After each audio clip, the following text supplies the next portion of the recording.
Things were starting to go from bad to worse for jet fighters in the real world, closer to the mud.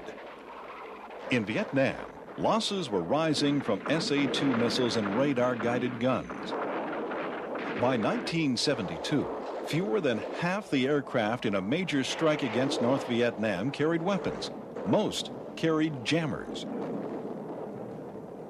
Then, in the 1973 Mideast War, Egyptian forces used the Soviet Union's gainful SA-6 missiles in action for the first time.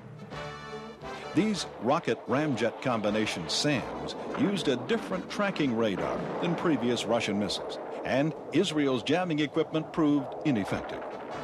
The result was a near disaster for the Israeli Air Force. The writing was finally on the wall. Without a miracle, manned air power was at the end of the road. The answer to the radar challenge lay in a dusty, century-old set of equations formulated by Scottish physicist James Clerk Maxwell. Engineers tried working with the equations using the rounded shapes of then-current fighters. No matter what they did, they couldn't find a theoretical way to reduce a real radar cross-section because the computers simply couldn't handle all the possible numbers. Finally, Skunk Works designer Bill Schroeder had a brainwave. If the shape was too complex to compute, perhaps the shape could be simplified. Simplified a lot. His solution? A plane with no rounded surfaces. From any angle, the plane he drew up would present a finite number of edges or facets to the radar wave.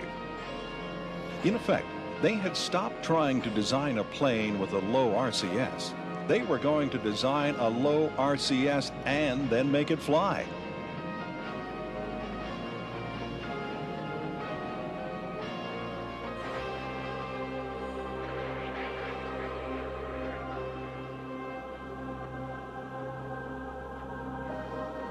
The F-117A.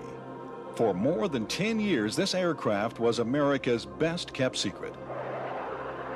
Designed as a demonstration project in 1976 and codenamed Hev Blue, it was so good, so invisible, the Carter administration immediately transferred the project to the U.S. Air Force Systems Command and placed it under special access rules. Testing went on through 1978. Before a test, even the gaps around the canopy and fuel filler door had to be filled with paint-type RAM and allowed to dry. One thing they found out was that every crack and slot mattered. Attention to detail even went so far as designing new screws because conventional slot-headed screws showed up like barn doors. Two more things. 10th Air Base at Tonopah, Nevada. By no coincidence, these squadrons were all night fighter units in World War II. That leaves one big stick right up in the air question. Why on earth is the pilot's compartment so high? You'd know just as soon as you got ready to land. The F-117A comes in nose high, real high. And unlike the Concorde, that nose isn't hinged to get out of the way. The only solution was to put the pilot up higher to make landing possible. So far, all but 3 F-117As lost in testing and training have landed safely.